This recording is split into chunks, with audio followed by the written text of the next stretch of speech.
கால அவசரத்தில் செய்கிற மாதிரியான ஒரு ஹெல்தியான லஞ்ச் பாக்ஸ் ரெசிபி தாங்க பார்க்குறோம். குழந்தைகளுக்கு இது ரொம்ப பிடிக்கும். செஞ்சு கொடுத்து பாருங்கள். ஃபஸ்ட்டு கொஞ்சம் எண்ணெயும் நெய்யும் சேர்த்து நான் வானலில் போட்டிருக்கேன். அதில் பட்டை லவங்கம் தாளிச்சிட்டு வெங்காயம், இந்த மாதிரி பொடிசாக கட் பண்ண பீட்ரூட், இது துருவல் பண்ணிங்கன்னா நல்லா இருக்காதுங்க. இந்த மாதிரி பொடியாக நம்ம கட் பண்ணி தான் போடணும், ரொம்ப நல்லாயிருக்கும். அதே மாதிரி மெல்லிசாக கட் பண்ண வெங்காயம், இது ரெண்டையும் சேர்த்து போட்டுக்கோங்க. இஞ்சி பூண்டு பேஸ்ட் இருந்துச்சுன்னா அதை போட்டுக்கோங்க. ஒருவேளை இஞ்சி பூண்டு பேஸ்ட் இல்லை அப்படின்னாக்கா நம்ம இஞ்சி பூண்டு தட்டிட்டும் போட்டுக்கலாங்க. நான் ஏற்கனவே பாஸ்மதி ரைஸ் வடித்து வச்சுருக்கேன். அது மாதிரி நம்ம சாப்பாட்டு ரைஸ் எதுவாக இருந்தாலும் சரி, நீங்கள் வடித்து வச்ச சாதம் இருந்தால் போதுங்க. இப்போ பீட்ரூட்டை போட்டுட்டு ஒரு டீ கிளாஸ் அளவு தண்ணி ஊற்றிடுங்க. அது நல்லா தனியாக வெந்துட்டுருக்கட்டும். அதுலேயே கொஞ்சமாக காரப்பொடியும் கொஞ்சம் உப்பும் போட்டு நல்லா மிக்ஸ் பண்ணிவிடுங்க.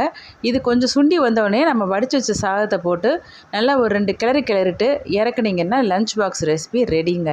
பிடிச்சிருந்தா நம்ம சேனலை சப்ஸ்கிரைப் பண்ணிக்கோங்க, லைக் பண்ணுங்கள். ஃபுல் வீடியோ நம்ம சேனலில் இருக்குது. லென்த்தி வீடியோவாக இருக்குது. அது வேணால்